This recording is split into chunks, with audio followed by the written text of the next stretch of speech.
Assalamualaikum warahmatullahi wabarakatuh. Salam edukasi lifelong education learning for all. Menggali pengetahuan bersama Kampus Maya 21. Puji syukur kepada Allah, salawat kepada Nabi Muhammad. Karena hari ini saya bisa melanjutkan kembali untuk membacakan sebuah biografi singkat 100 tokoh di Indonesia. Untuk kali ini saya akan membacakan biografi dari sosok seorang tokoh yang bernama Adam Malik. Untuk bahannya, marilah kita lihat. Kita zoom dulu ya, sahabat ya. Kita zoom dulu.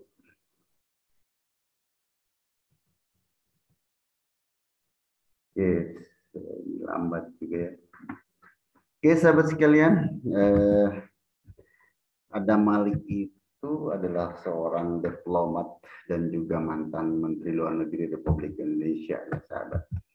Dan beliau itu merupakan seorang politisi dan diplomat ulung ternyata ya.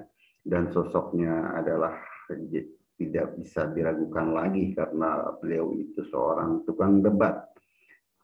Beliau itu tidak takut di meja-meja debat dan merupakan nomor satu sahabat di berbagai meja perundingan seorang sosok Adam Malik ini. Dan bisa dikatakan memiliki ciri-ciri kalau Adam Malik itu tubuhnya tinggi, gemuk, berkulit gelap. Dan yang paling membedakan juga ternyata rambutnya itu yang memakai minyak ternyata. Dan disisir dengan menonjolkan sebuah dahinya. Tujuannya apa ya kira-kira sahabat? Itu ternyata untuk menampakkan kecerdasannya. Dan ternyata juga sosok seorang Adam Malik ini merupakan penggemar dalam memakai kopiah, sahabat. Ya. Dan beliau itu pada tahun 1970-an, beliau itu banyak yang memanggilnya si Bung gitu. Si Bung, si Kancil. Kenapa ya sahabat ya? Mungkin karena beliau ini seorang yang lincah, seorang yang lincah. Jadi makanya sebutnya si Kancil gitu, mungkin julukannya itu saat itu ya sahabat ya. Dan beliau itu kelahiran Pematang Siantar 22 Juli 1917 sahabat. Ini biografi singkat awalnya. Kemudian sahabat, Adam Malik ini merupakan anak ketiga dari 9 bersaudara. Dan beliau itu kalau kita lihat dari biografi ini ternyata bukan orang yang dikatakan tokoh besar sekali. Karena apa? Di sini seorang pedagang kelontong yaitu Haji Abdul Malik dan Ibu Salamah. Dan ini memang sudah apa namanya, mungkin sudah bakat gitu ya, sudah bakat yang sudah bawaan gitu.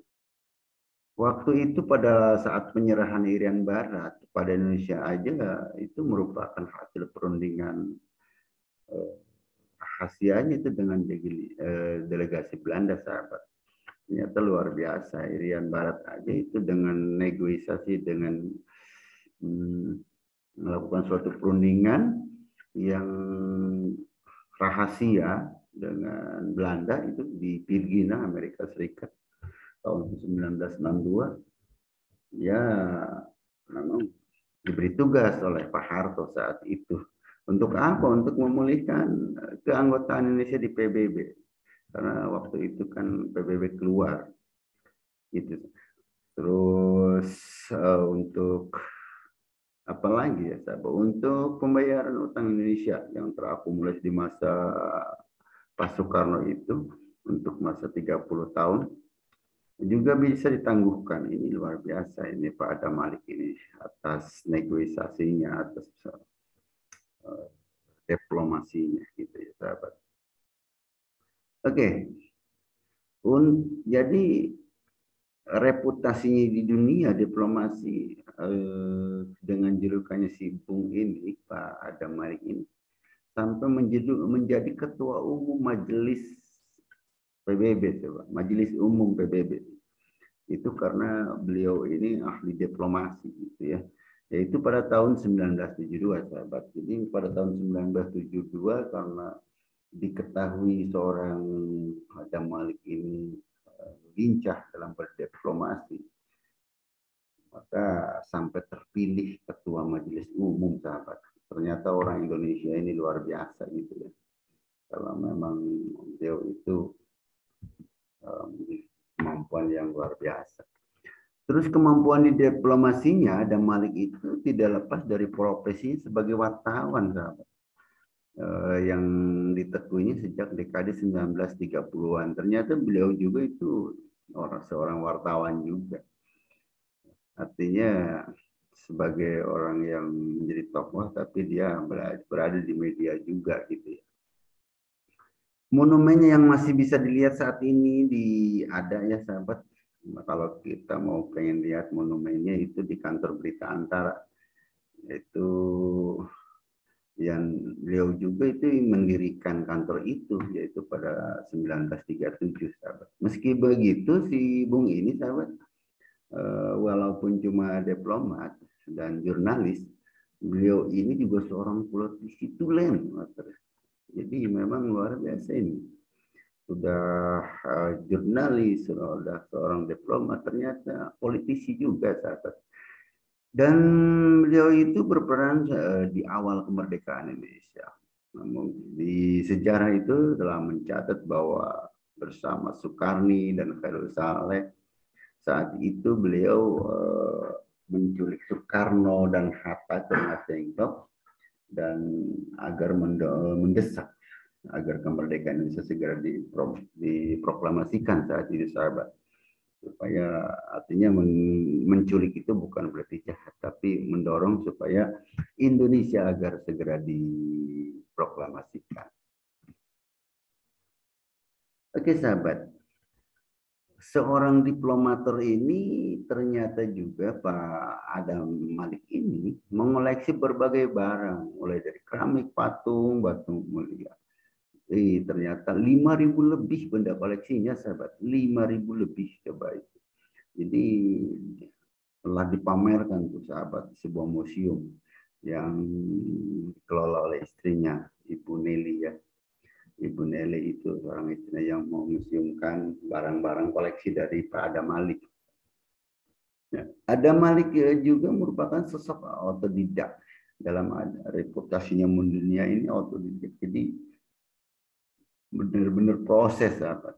Ini seorang yang melakukan sebuah proses sampai mendunia.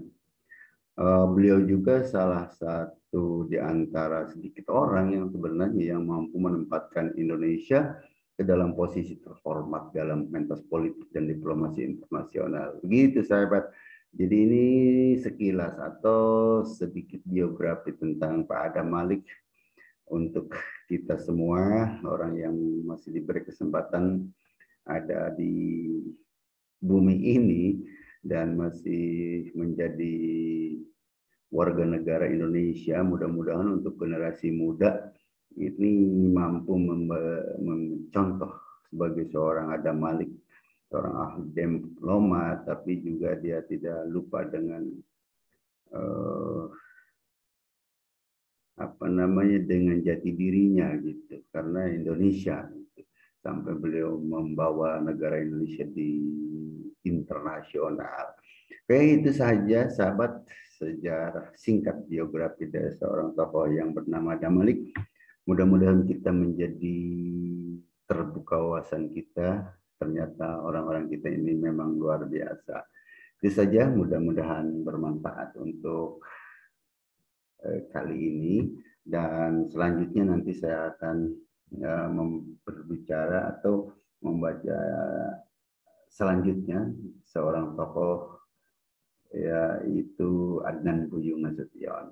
Kita cukupkan sekian dulu untuk Pak Adam Malik. Mudah-mudahan bermanfaat untuk kita menambah wawasan kita semua. Sekian saja, terima kasih. Assalamualaikum warahmatullahi wabarakatuh.